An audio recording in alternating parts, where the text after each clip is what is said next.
Gary, just, get your crystal ball out. What's going to happen next year? What if we hadn't had COVID? What do you think would have happened anyway? Well, if we had, there's two things. If we hadn't had COVID, then we've seen over the last 2 years in Brighton massive oversupply of student accommodation. We had a very good talk at iHouse in sort of September last year by the top sort of student letting agent in the town, and he highlighted that there are sort of 500. There were 563 empty, immediately available student HMOs, in September. And I know a lot of people who have on the helpline, and others who have had empty properties. So the market, the number of properties is slowly shrinking. People either haven't renewed their HMO licenses according to the council, or they have just basically sold on the basis that they've made good money over the last 20 years, and possibly now's the time to get out of the market. We've obviously seen the Section 24 tax changes and the loss of the 10% wear and tear allowance. So it's no longer as profitable to be a landlord as it was perhaps 4 or 5 years ago before George Osborne's changes. So that's had a big change on the market. Yeah. Some people have piled into letting to families. Others have tried to get into the Airbnb route, the holiday lets route. Estate agents are being picky. They're not taking properties on that are sort of too far out from sort of central Brighton or the universities. So we're definitely seeing a shakedown in the market. There are a few people who have converted 4-bed houses into 6 or 5 into 7, who, on the outer regions of Brighton, who are coming, have come a little bit unstuck. And the thing with all that is you need to price your property accordingly. Yeah. There are still students around, but you do need to price it. And I've kept my prices the same basically for the last 3 years. I've been lucky. I've been able to fill those houses. I've also found I've had to invest tens of thousands of pounds into the property over the last few years. A lot of the housing stock in Brighton is all sort of pre-First World War. It's old, it's solid wall construction, and they're difficult houses to maintain, which is all good, but it does mean it has reduced my yield over the last few years. Okay. I had a good chat with the Sussex University yesterday, and their thoughts for sort of September are that they very much realise that remote working isn't really a viable option. A lot of the technology isn't quite there. Students aren't used to it. Lecturers aren't quite used to it. So they realise that going forwards, they want students back in at the university. The question then is, how do you get students back? Their plan is to get students back ideally by September. They might have to implement half-fill the lecture rooms so that there's sort of space between the students, and they're still working on those plans. So I think we can only hope that universities do start back later in the year. Because you've got 2 universities in Brighton, haven't you? Yes, we've got University of Brighton and the University of Sussex. Okay. I know competition between the universities to get students is very, very fierce at the moment. Yes. There is basically a demographic drop in sort of student numbers, which is going to go on, which is in this year and the next sort of couple of years. So there's a Property Investor News, their article was saying there's basically a 2 or 3% reduction in the number of students before things, or the number of 18-year-olds before the numbers start growing again. Yeah. So we could have a couple of lean-ish years before hopefully things start improving again. Demographic increase in numbers and more people go to university. That's the hope.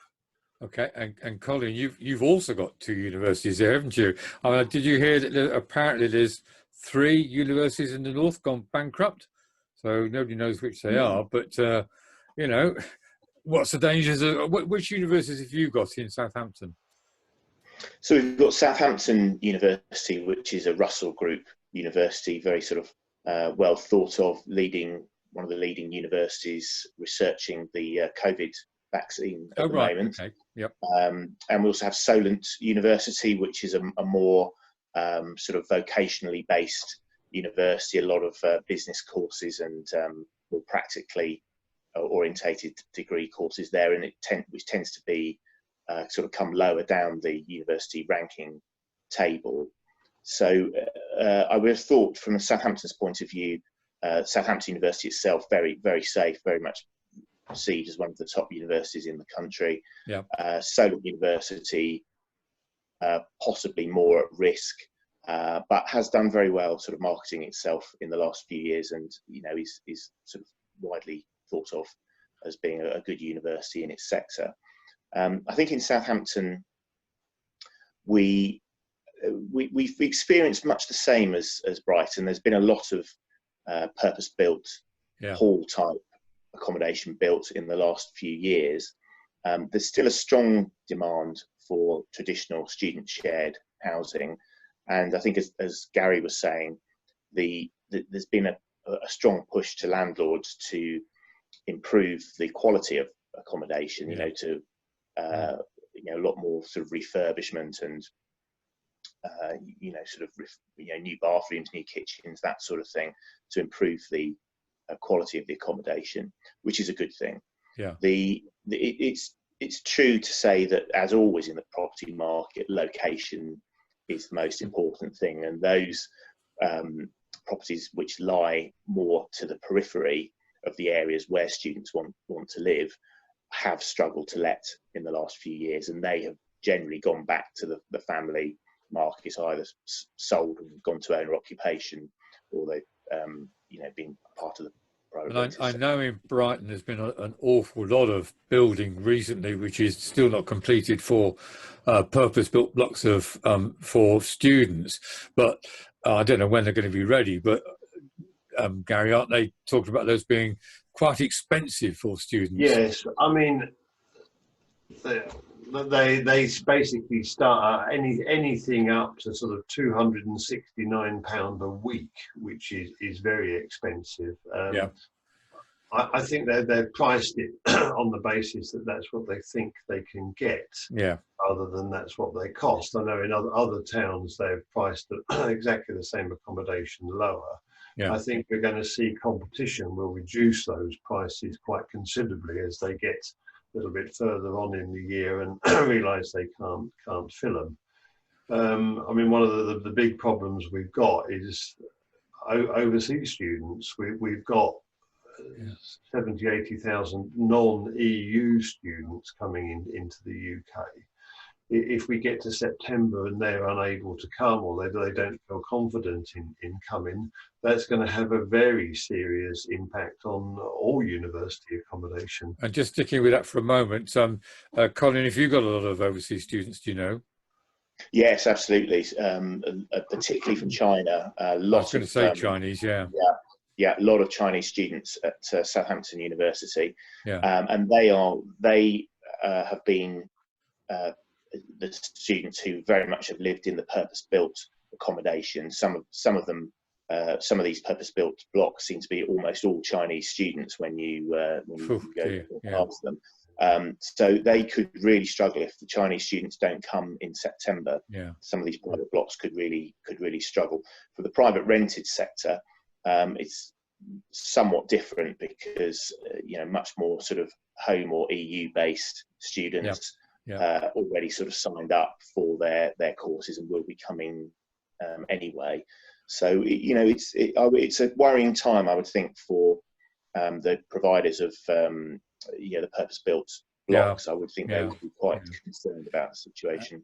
And Gary, what is a purpose-built block? If I'm a student, I was once 1,000 years ago. If I'm a student, what does a purpose-built block give me which you can't give me? I mean, presume they got.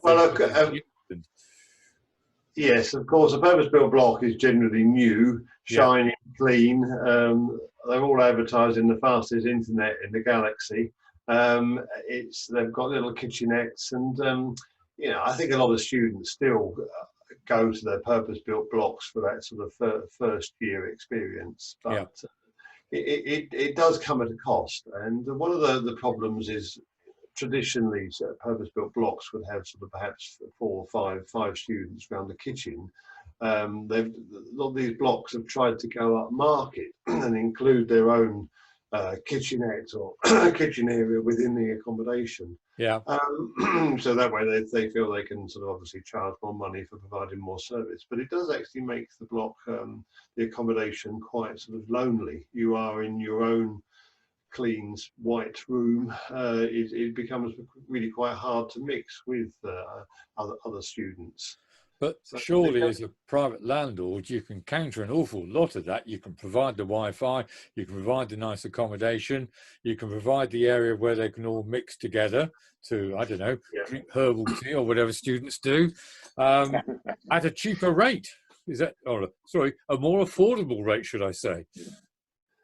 Yes, I mean, looking at Property Investor News before I came on this, they were reporting in an article back in February that HMO rents across the country were typically sort of £100, and yet purpose-built student accommodation was around about £170. Oh, really? So yes, it's a quite considerable difference. I mean, one of the things building a big new block is it's all got to be paid for, of course. So yeah, we can undercut the purpose-built blocks, but of course, as I said earlier, we can't claim the interest we're paying anymore. We can't claim the wear and tear allowance. We're having to spend a lot of additional money in furnishings, fittings, and the building fabric to compete. It has seriously reduced my profitability and my yield on the properties, and indeed everybody else's. I know we've seen in other towns, Plymouth in particular, where the number of students has dropped, therefore it drops all the rents, and the HMOs find they have to start including bills and Wi-Fi, and you've got to look very, very closely at your profitability at the back end of all of this. Yeah. And Colin, how are you taking on the big blocks? Are you just ploughing your own furrow, or what are you doing? Well, I think there has always been the idea has always really been for students coming to university in the first year have wanted to go to sort of traditional hall type accommodation, the purpose built. If you don't know anybody, it's a very good environment for meeting friends. But once you've got a group of friends together, the real essence of student life is to live in a shared house together. With your friends. I mean, that's really, I think, where lots of students have their main university experience there. I don't really see that anything is particularly going to change that too much. I mean, I'd say overseas students very difficult because they want to book something on the internet to know they've got something sorted out for when they arrive, and purpose built works very well for them. But I think from a home-based students' point of view, I would be very surprised if the shared house market declines much more than it has already. So I'm fairly confident for the future going forward. I do hear what Gary says about the level of profitability, and we have certainly taken a hit from the current government that seems to have thrown everything by the kitchen sink at landlords in the last few years. But I think there is profitability to be had in the sector still, albeit not at the level that we had before. Okay. Right, well, thank you for your time on that, gentlemen. Very, very interesting. What I want to do is get us all together again to talk about how you see the future of student letting. So we'll do that in another video. Thank you, and goodbye from you. Thank you. Thank you.